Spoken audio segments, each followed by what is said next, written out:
Bismillahirrahmanirrahim. Assalamu alaikum dear students. Hope so you all are fine. Today we are going to discuss about molecular vectors. Molecular vectors may be viral or plasmid. इसको जो है वो define किस तरह से कर सकते हैं? A vehicle use to transfer the genetic material such as DNA sequence from the donor organism to the target cell of the recipient organism. Vehicle ये जो है वेक्टर जो है वो एज अ व्हीकल यूज होता है, या आप इसको कह सकते हैं कि ये एज अ ब्रिज काम कर रहा होता है। ठीक है, ये किस तरह से काम करता है? मींस कि हमारा जो डोनर होता है उसका सीक्वेंस वेक्टर के अंदर इंसर्ट किया जाता है और फिर उस वेक्टर को जो है वो आगे जो होता है हम लोगों का जो रेसिपिएंट है उसके अंदर उस वेक्टर को इंसर्ट किया जाता है, फिर वहाँ पे जाके वो मल्टीप्लिकेशन करता है। जिस तरह से हम लोगों ने बैक्टीरियोफेज की एग्जांपल की थी, हमारा जो डिजायर्ड जीन है वो बैक्टीरियोफेज के अंदर इंसर्ट किया जाता है, फिर उस बैक्टीरियोफेज को आगे बैक्टीरिया के अंदर एंटर किया जाता है, बैक्टीरिया रेसिपिएंट होता है। ठीक है, तो वो फिर वहाँ पे जाके जो है वो अपनी मल्टीप्लिकेशन स्टार्ट कर देता है और हम लोगों को जो है वो हमारा डिजायर्ड जीन जो है वो भी मिल जाता है। इस तरह से जो है ये अपना फंक्शन परफॉर्म कर रहा होता है।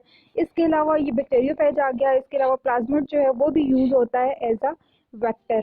तो वेक्टर जस्ट क्या कर रहा होता है? कैरिंग कर रहा होता है, कैरिंग का काम जो है वो कर रहा होता है। लेकिन इसके लिए जो है वो कुछ चीज़ें हैं वो बहुत इंपॉर्टेंट हैं, वेक्टर में होनी चाहिए, जो उसकी बेसिक रिक्वायरमेंट्स है। एक जो है वो वहाँ पे ओरिजिन ऑफ रिप्लिकेशन होना चाहिए। ओरिजिन ऑफ ये देखें, ये तीन चीज़ें जो हैं वो बहुत इंपॉर्टेंट है। सबसे पहले जो है वो ओरिजिन ऑफ रेप्लिकेशन होना चाहिए। ये ओरिजिन ऑफ रेप्लिकेशन, इसको ओरी पॉइंट भी बोलते हैं। ठीक है, ये ओरी पॉइंट क्या होता है या ओरिजिन ऑफ रेप्लिकेशन क्या होता है? ओरी का वर्ड जो है वो ओरिजिन से ही निकला है। ये ओरिजिन जो ओरिजिन वाला पॉइंट जो है ये वो पॉइंट होता है जहाँ से रेप्लिकेशन स्टार्ट होती है। किसी भी न्यूक्लिक मटेरियल जो भी है, डीएनए का सीक्वेंस है, उसकी रेप्लिकेशन का एक स्पेसिफिक पॉइंट होता है। ठीक है, ये यहाँ से रेप्लिकेशन ही स्टार्ट होगी, यहाँ से रेप्लिकेशन ही स्टार्ट हो जाएगी इस पोर्शन से। ठीक है, ओरी पॉइंट जो होता है या जो ओरिजिन ऑफ रेप्लिकेशन होता है, कोई भी डीएनए सीक्वेंस है वो स्पेसिफिक पॉइंट से जो है वो रेप्लिकेट करता है। सपोज करें अगर हमारे पास डीएनए का इतना सा फ्रेगमेंट प्रेजेंट है, ये हमारे पास डीएनए का फ्रेगमेंट है, तो हम लोग चाहें कि हम लोग इसमें जो है वो रेप्लिकेशन कर सकें, इसका रेप्लिका हम बनाना चाह रहे हैं तो हम लोग नहीं बना सकेंगे। ठीक है, क्यों? क्योंकि इसके अंदर जो है वो ओरी पॉइंट नहीं है या ओरिजिन ऑफ रेप्लिकेशन नहीं है। तो ओरिजिन ऑफ रेप्लिकेशन होना किसी भी डीएनए सीक्वेंस के अंदर, ये प्लाज्मिड का स्ट्रक्चर बना हुआ है ना, प्लाज्मिड इस तरह एक्स्ट्रा क्रोमोसोमल डीएनए फ्रेगमेंट होता है, ये सर्कुलर फॉर्म में होता है, डबल स्टैंडर्ड होता है, ये वो बना हुआ है प्लाज्मिड। तो उसके अंदर एक स्पेसिफिक पॉइंट पे ओरी पॉइंट जो है वो प्रेजेंट होता है, ये बहुत नेसेसरी है। ठीक है, इंपॉर्टेंट है कि रेप्लिकेशन वाला पॉइंट ओरी पॉइंट जो है वो प्रेजेंट हो कोई भी वेक्टर जो हम यूज़ कर रहे हैं। फिर इसके बाद सेकंड नंबर पे आ जाता है सिलेक्टेबल मार्कर जो है वो उसमें हो। सिलेक्टेबल मार्कर जो है वो समटाइम जो है वो या मोस्टली जो है वो आर्टिफिशियली इंसर्ट किए जाते हैं। ठीक है, ये सिंथेटिक होते हैं, खुद प्रिपेयर किए जाते हैं सिलेक्टेबल मार्कर। अब ये सिलेक्टेबल मार्कर जो है ये भी यहाँ पे प्रेजेंट होना बहुत ज़रूरी है। ये सिलेक्टेबल मार्कर क्या होता है? नाइट्रोजीनियस बेसिस का एक सीक्वेंस होता है। अब सिलेक्टेबल मार्कर का काम क्या है? देखें, जब हम लोगों ने अपना रिक्वायर्ड जो इंसर्ट किया, अपना डिज़ायर्ड जीन इंसर्ट किया वेक्टर के अंदर, फिर उस वेक्टर से जो है हमने उसको बैक्टीरिया के अंदर भी इंसर्ट कर दिया। फिर हमने क्या किया? बैक्टीरिया के अंदर इंसर्ट करने के बाद जो है जब वो बैक्टीरिया जो है वो बाकी बैक्टीरिया की फिर क्लोनिंग वगैरह करते हैं, उसको जो वो मल्टीमीडिया में पुट करते हैं, फिर उसके बाद जो है वो बैक्टीरिया का कुछ दूसरे जो बैक्टीरिया होते हैं उनके साथ जो है वो उसका इंट्रैक्शन होता है। जब डिफरेंट उसके साथ मिक्स हो जाता है तो हम लोगों को फिर ये कैसे पता चलेगा कि हम लोगों का जो डिज़ायर्ड जीन है वो कौन से बैक्टीरिया के अंदर प्रेजेंट है? नहीं कंफर्म हो सकती ना ये चीज़। तो उसमें जो है वो फिर हम लोगों को ये कंफर्म करने के लिए हम लोग उसके अंदर सिलेक्टेबल मार्कर डालते हैं। ठीक है, सिलेक्टेबल मार्कर एक जीन का सीक्वेंस होता है वो डालते हैं जो कि फिनोटिपिकली एक्सप्रेस होता है। अब सपोज करें यहाँ पे जो है मोस्टली जो यूज़ किया जाता है वो एंटीबायोटिक रेजिस्टेंस जीन जो है वो इंसर्ट किया जाता है।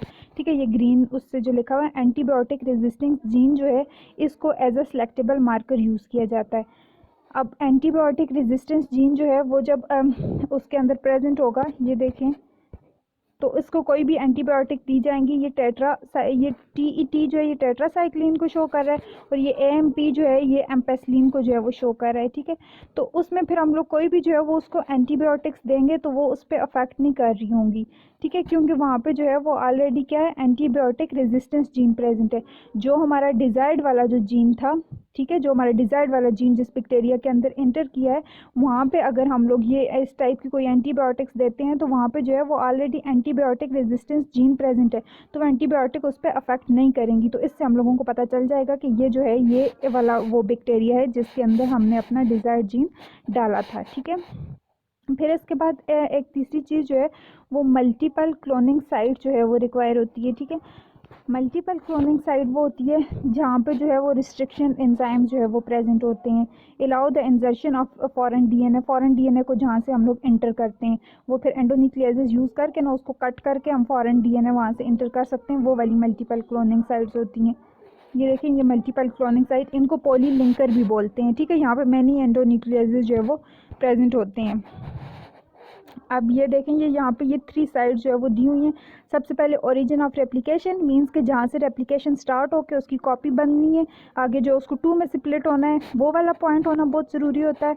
सेकंड नंबर पे सिलेक्टेबल मार्कर रिक्वायर होते हैं। सिलेक्टेबल मार्कर जो है वो नाइट्रोजनियस बेसिस का एक सीक्वेंस होता है, वो इसलिए रिक्वायर होता है ताकि देखें, selectable markers are essential for the identification of bacteria containing recombinant plasmid।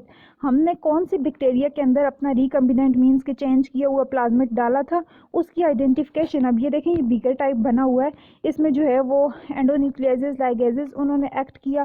सारा काम होने के बाद जब वो दूसरे के साथ मिक्स हो जाता है तो फिर हम लोगों को अपना बैक्टीरिया जो है वो बीच में से आइडेंटिफाई करना मुश्किल होता है। इसलिए हम जब ये बना रहे होते हैं तो हम क्या करते हैं कि उसमें सिलेक्टेबल मार्कर्स जो है वो इंसर्ट कर देते हैं। वो सिलेक्टेबल मार्कर्स क्या करते हैं कि बाद में हमें आइडेंटिफिकेशन में हेल्प करते हैं। इसमें ये देखें, ये यूज़ किए जाते हैं एंटीबायोटिक रेजिस्टेंस जीन जो है वो यूज़ किए जाते हैं। when these genes are present in a bacteria it will be resistance to specific antibiotic, वो फिर उन एंटीबायोटिक के अगेंस्ट जो है वो स्पेसिफिक होता है। ठीक है, अच्छा, फिर मल्टीपल क्लोनिंग साइट्स या पॉलीलिंकर जो है वो साइट होती है जहाँ से हम अपना रिक्वायर्ड डीएनए का फ्रेगमेंट जो है वो इंटर करते हैं। वो फिर एंडोन्यूक्लियासेस वाली साइड ही होती हैं, क्योंकि वहाँ से हम कट करते हैं ना, तो फिर अपना जो है वो रिक्वायर्ड जीन जो है वो वहाँ पे इंटर करते हैं। अच्छा, फिर एक और रिक्वायरमेंट इसके लिए ये कि जो हम लोग यूज़ कर रहे होते हैं ये जीन या जो भी है वेक्टर, उसका साइज़ जो है वो स्मॉल होना चाहिए। रिलेटिवली स्मॉल वेक्टर जो है वो ज़्यादा एफिशिएंट होते हैं, ज़्यादा जो है उनको मींस के यूज़ किया जाता है, क्योंकि वो ट्रांसफॉर्मेशन जो है उनकी इजीली हो सकती है। क्योंकि वेक्टर क्या कर रहा है, उसका जो बेसिक फंक्शन है वो तो ट्रांसफॉर्मेशन करना ही है ना, तो वो जो स्मॉल साइज़ वाले होते हैं वो एफिशिएंटली जो है वो ट्रांसफ़र हो जाते हैं as compare to large size. और जो स्मॉल साइज़ होते हैं उनको इजीली प्योरीफाई भी किया जा सकता है और इजीली जो है वो उनको स्टडी भी किया जा सकता है, इसलिए जो है वो मोस्टली स्मॉल साइज़ वेक्टर जो है उनको यूज़ करते हैं। फिर ये डिफरेंट टाइप्स ऑफ वेक्टर आ जाता है। सबसे पहले आ जाता है प्लाज्मिड क्लोनिंग वेक्टर, वही जो है वो प्लाज्मिड जो एक्स्ट्रा क्रोमोसोमल डीएनए होता है बैक्टीरिया के अंदर, उसको जो है वो एज अ वेक्टर यूज़ करते हैं। ठीक है, इंसर्ट डीएनए साइज़ उसका जो है वो 0.5 to 8 kb होता है। और फिर इसके बाद बैक्टीरियोफेज जो हम लोग बार बार डिस्कस करें, बैक्टीरियोफेज को एज अ वेक्टर यूज़ किया जाता है। इसके अलावा जो है वो कॉस्मिड क्लोनिंग वेक्टर्स होते हैं। कॉस्मिड जो क्लोनिंग वेक्टर जो होते हैं वो कम्बिनेशन ऑफ प्लाज्मिड और ये फेज होते हैं। फेज मींस के वही बैक्टीरियोफेज। ठीक है, उन दोनों की कम्बिनेशन से जो बनते हैं उनको कॉस्मिड क्लोनिंग वेक्टर्स बोला जाता है। फिर उसके बाद जो फोर्थ वन आ जाता है वो क्या है, यीस्ट आर्टिफिशियल क्रोमोसोम्स। इसको जो है वो आर्टिफिशियल प्रिपेयर किया जाता है। ठीक है, ये जो यीस्ट आर्टिफिशियल क्रोमोसोम जो है ना, इसको एज अ वेक्टर यूज़ किया जाता है, लेकिन ये आर्टिफिशियली प्रिपेयर होता है। फिर बैक्टीरियल आर्टिफिशियल क्रोमोसोम्स, वो खुद वो सीक्वेंस लेके तो उसको जो है वो एज अ वेक्टर यूज़ करवाते हैं। ये आर्टिफिशियल आ जाता है, इसका बेस पेयर का साइज़ 50 to 300 होता है। फिर नेक्स्ट जो है वो एनिमल एंड प्लांट वेक्टर। ये जो एनिमल और प्लांट वेक्टर्स होते हैं इनमें भी कुछ फैक्टर्स आ जाते हैं, जिनको कुछ सीक्वेंसेस होते हैं जिनको एज अ वेक्टर यूज़ किया जाता है। वो एज अ कैरियर जो है वो वर्क कर रहे होते हैं और एक जगह से दूसरी जगह जो है वो डोनर से रेसिपिएंट के अंदर जो है वो ट्रांसफॉर्मेशन करते हैं, फिर वहाँ पे जाके जो है वो मल्टीप्लिकेशन कर लेते हैं, अपनी इंक्रीज़ कर लेते हैं नंबर। ठीक है, अच्छा, फिर नेक्स्ट जो है वो प्लाज्मिड आ जाता है। प्लाज्मिड ये देखें, ये एक्स्ट्रा क्रोमोसोमल डीएनए होता है, सर्कुलर फॉर्म में ये प्रेजेंट होता है। इसको जो है वो एज अ वेक्टर यूज़ किया जाता है। ये नेचुरली जो है ये प्रेजेंट होता है। ठीक है, the natural bacterial plasmid could be modified to produce new plasmid. इसको नेचुरली यूज़ किया जा रहा था प्लाज्मिड को, लेकिन फिर क्या हुआ कि 1977 में कहीं पे जो है वो 1974 आता है, कहीं पे 1977 आता है कि 1974 और 77 में जो है वो एक न्यू प्लाज्मिड जो है वो प्रिपेयर किया गया आर्टिफिशियल। ठीक है, उस प्लाज्मिड का नाम क्या था? ये नाम था उसका PBr322।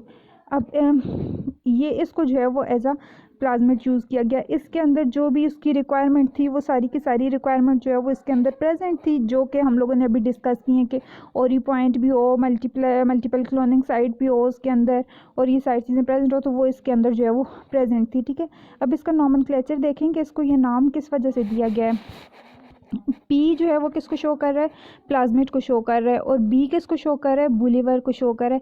बुलिवर जो है वो प्रोफेसर का नेम था जिन्होंने ये वाला प्लाज्मिड जो है वो प्रिपेयर किया था। ठीक है, आर किसको शो कर रहा है? रोड्रिग्वेज, ये भी जो है ये इसका प्रोफेसर है, इनके साथ ये दोनों ने जो है वो मिलके इसको प्रिपेयर किया था, इस वजह से इसको ये नेम दिया गया है। और 322 जो है ये आप इसको कह सकते हैं कि ये इन्होंने एक सीक्वेंस नंबर जो है ये यहाँ पे सेट किए, जिस तरह से इसका जो है वो कोई स्पेसिफिक रीज़न नहीं है, जैसे सिंपली रोल नंबर दिए जाते हैं, ये कुछ इस तरह से जो है वो उन्होंने एक सीरियल नंबर, एक सीरियल पॉइंट जो है वो यहाँ से स्टार्ट लिया है 322 से। ठीक है, ये और ये इसका जो है वो बाकी प्लाज्मिड और बोलिवर रोड्रिग्वेज इन दोनों ने इसको डिस्कवर किया था, इस वजह से इसको ये नेम दिया गया है। अब ये वाला जो वेक्टर था, this was the first widely used purpose built plasmid vector. It has a number of useful feature. इसके यूज़फुल फीचर थे क्या? सबसे पहली चीज़ जो हम डिस्कस कर रहे थे कि उसमें ओरिजिन होना चाहिए। ठीक है, ओरिजिन ऑफ रेप्लिकेशन होना चाहिए जहाँ से वो रेप्लिकेट होकर 2 में डिवाइड हो जाए। It carries a fragment of the plasmid PMB1 that act as an origin of DNA replication. इसके अंदर ये वाला पॉइंट था PMB1 जो कि किसको शो कर रहा था? ओरिजिन फॉर रेप्लिकेशन को शो कर रहा था। ठीक है, फिर उसके बाद अगर इसका साइज़ देखें तो साइज़ भी इन्होंने स्मॉल ही लिया। इन्होंने पहले बात की ना कि मीन्स की जो वेक्टर होता है वो अगर स्मॉल साइज़ है तो वो ज़्यादा प्रेफरेबल है as compare to large size. तो ये जो इन्होंने सिलेक्शन की थी इसकी, it is a small size. उसका बेस पेयर का जो है वो कितना उसका लेंथ थी? 4363 बेस पेयर थे। ठीक है, this is important because transformation is efficiency because the transformation efficiency is inversely proportional to the size। Means कि ट्रांसफॉर्मेशन एफिशिएंसी जो है वो ज़्यादा होगी जब साइज़ उसके कम होगा। ठीक है, ये दोनों जो है वो इन्वर्सली प्रोपोर्शन है। ट्रांसफॉर्मेशन एफिशिएंसी और साइज़ जो है वो इन्वर्सली प्रोपोर्शन है। साइज़ अगर कम है तो एफिशिएंसी ज़्यादा है, और साइज़ बड़ा है तो फिर ट्रांसफॉर्मेशन एफिशिएंसी जो है वो कम हो जाएगी। Thus, there is rooms in PBr322 for an insert of at least 6 kbp। अच्छा, फिर उसके बाद वो copy number reasonably high copy number जो है वो उसमें प्रेजेंट था। ये जो है वो कॉपी नंबर उसमें जो है वो कितना यूज़ हो रहा था? ये ऑलमोस्ट जो है वो अप्रॉक्सीमेटली, ये जो सिंबल है ये अप्रॉक्सीमेटली कुछ शो कर रही है, ये कितना यूज़ हो रहा था?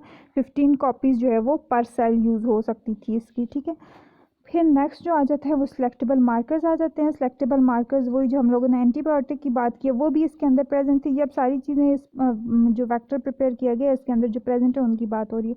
It carries 2 antibiotic resistance gene, एक एम्पेसिलिन और दूसरा टेट्रासाइक्लिन। ये जो है वो एंटीबायोटिक रेजिस्टेंस जीन इसके अंदर यूज़ किए गए।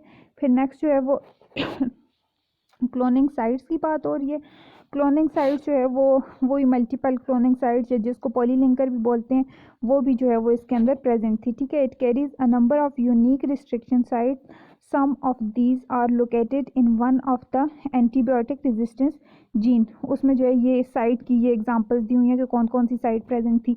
PST1, PVU1 एंड SEC1, और फिर इस तरह से जो है वो दी हुई हैं। फिर रिस्ट्रिक्शन साइड में ये सारी भी आप लोगों ने पढ़ी हुई ना, BAME, H1, HIND3, ये किस वजह से नेम दिए जाते हैं, ये सारी चीज़ें जो हैं वो आप लोगों को पता है। Cloning into one of these sites in activators the gene allowing recombination to differentiated from non recombination और